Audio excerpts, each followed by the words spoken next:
Sore kita main bola yuk. Wah, mau banget. Pasti seru kalau ajak Papa Tok dan Danang juga. Oh, seru ya?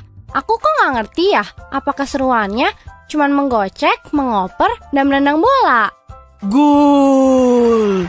Sampai bola masuk ke gawang lawan, kita kan bisa dapetin skor. Dan tahu nggak sih, setiap kita menggocek, mengoper, dan menendang bola, bola tersebut diberi sebuah gaya. Wah, ini baru seru. Tentang gaya dan gerak kan? Yang memungkinkan bola untuk dapat berpindah tempat adalah gaya. Tapi kan gaya nggak kelihatan. Gaya memang nggak kelihatan, tapi akibat dari gaya terhadap sebuah benda dapat kita lihat dan rasakan. Seperti menendang. Jadi, gaya itu apa sih? Gaya adalah segala macam bentuk tarikan atau dorongan. Gaya dapat mempengaruhi benda, baik benda yang sedang bergerak maupun benda yang sedang diam. Gaya dapat menyebabkan benda diam menjadi bergerak, Bol.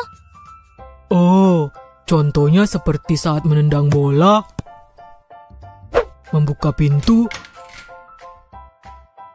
atau seperti kuda menarik delman kan? Kalau tidak ditarik kuda, delmannya pasti akan diam. Yap, untuk menggerakkan benda diam menjadi bergerak, kita membutuhkan gaya yang cukup. Karena jika gaya yang diberikan tidak cukup, maka benda nggak akan bergerak. Contohnya seperti lemari itu. Pasti nggak akan bergerak kalau aku yang mendorongnya sendirian. Akan berbeda kalau lemari itu didorong oleh beberapa orang dewasa. Pasti akan bergerak. Kalau lemarinya didorong sama 4 orang, pasti lebih cepat daripada didorong oleh 2 orang saja ya. Itu kan artinya benda yang bergerak dapat bergerak makin cepat jika diberikan gaya tambahan. Semakin besar gaya yang diberikan, benda dapat bergerak semakin cepat. Lalu bagaimana kalau kamu menendang bola, lalu aku menangkap bola itu? Kan bola itu akan berhenti. Diam saat ditangkap. Iya, itu namanya benda bergerak dapat menjadi diam jika diberikan gaya. Lalu bagaimana kalau waktu aku bermain bulu tangkis? Kok yang melayang ke arahku kan ditangkis, jadinya akan gerak ke arah lain kan? Begitu juga waktu aku menendang bola dengan keras, lalu ditepis oleh penjaga gawang, bola akan berubah arah. Betul, Bol. Benda bergerak juga dapat berubah arah jika diberikan gaya. Kita tetap semangat adik-adik. Tahu adik-adik tetap semangat. Tetap semangat.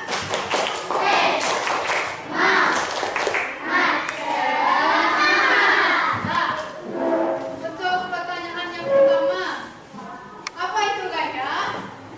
1, 2, 3. Terima kasih Yasmin, mari berikan aku kepada Yasmin, kita berikan jawaban. Nah, jawaban dari Yasmin itu benar, kemudian kita masuk ke dalam baru dari gaya. Nah, sekarang pertanyaan sekali lagi, apa itu gaya? Sekali lagi ya, 1, 2, 3. Ayo di belakang. Betul, silahkan berikan aplaus.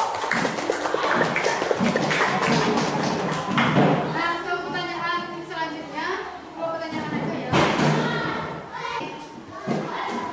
Jika gaya yang diberikan tidak cukup atau kecil, apakah benda dapat bergerak? Menjadi. Yang ini. Yang jawabannya tidak, silahkan berikan aplaus.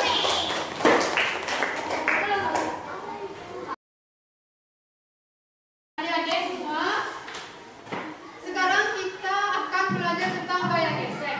Nah, tadi di awal kakak telah menayangkan video tentang gaya.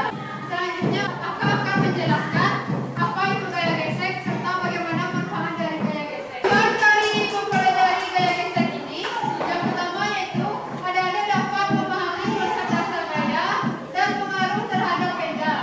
Kemudian adik-adik dapat memahami konsep gaya gesek dan manfaatnya dalam kehidupan sehari-hari. Kita masuk kepada kegiatan ini.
tanah berpasir.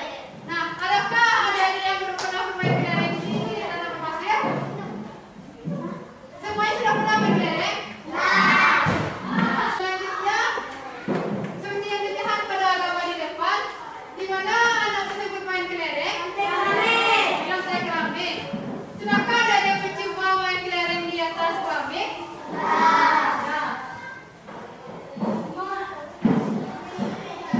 Sekarang kita coba memastikan adik-adik bagaimana pergerakan kelereng pada tanah berpasir dan juga pergerakan pada keramik.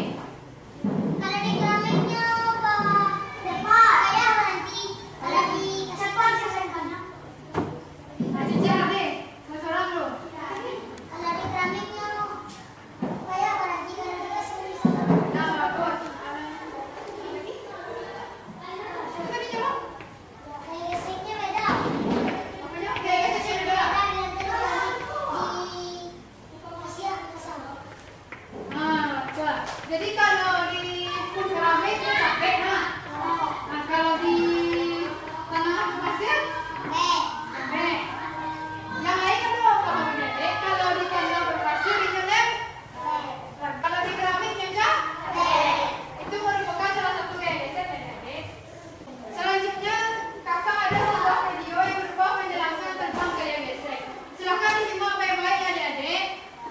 Anak, ternyata ketika kelereng digerakkan di tanah berpasir, gerak kelerengnya menjadi sulit dan tidak dapat bergerak dengan jauh.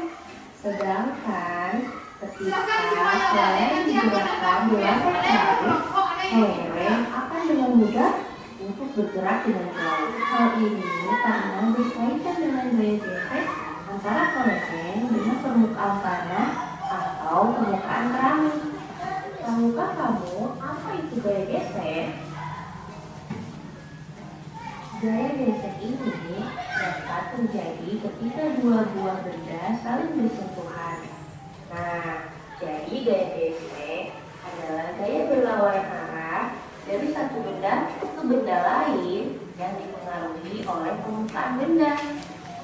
Semakin licin atau halus permukaan benda, maka semakin kecil gaya geseknya, sehingga benda mudah bergerak. Sebaliknya, semakin kasar permukaan benda, maka semakin besar gaya geseknya, sehingga benda sulit bergerak.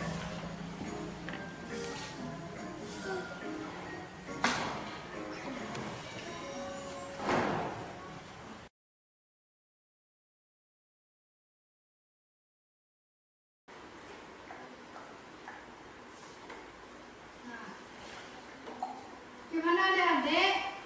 Tadi jelas video yang ditayangkan tadi? Jadi kapan terjadi gaya gesek?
panggil. Gaya geser lemah pada saat yang lahir dengan pembuatan alur pada ban kendaraan. Benar. Benar.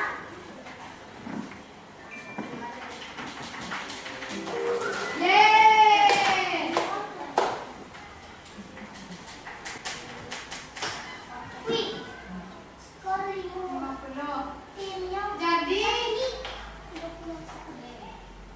skornya sama ya. Silakan berikan aplaus untuk kelompok 1. Silakan kembali ke tempat duduk. Jadi jumlah skor sama ya antara kelompok 4 dan kelompok 1. Nah, silakan berikan aplaus. Nah, selanjutnya kita akan memasuki kegiatan penutup.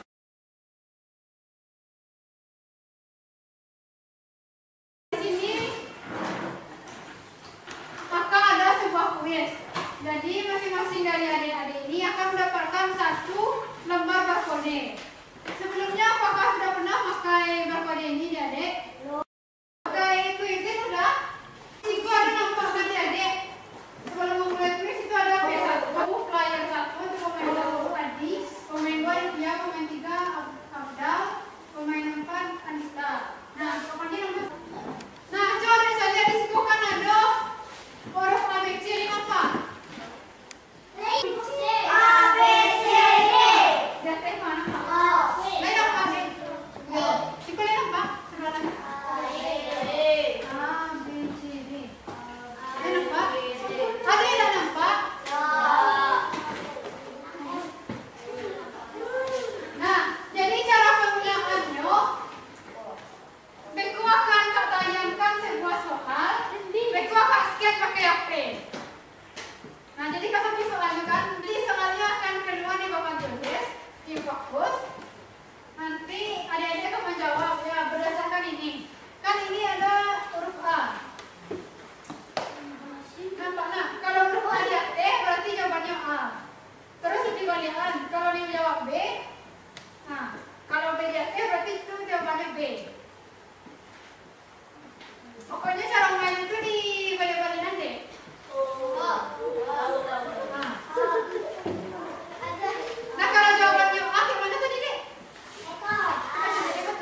Kita tutup pembelajaran kita dengan membacakan Alhamdulillah.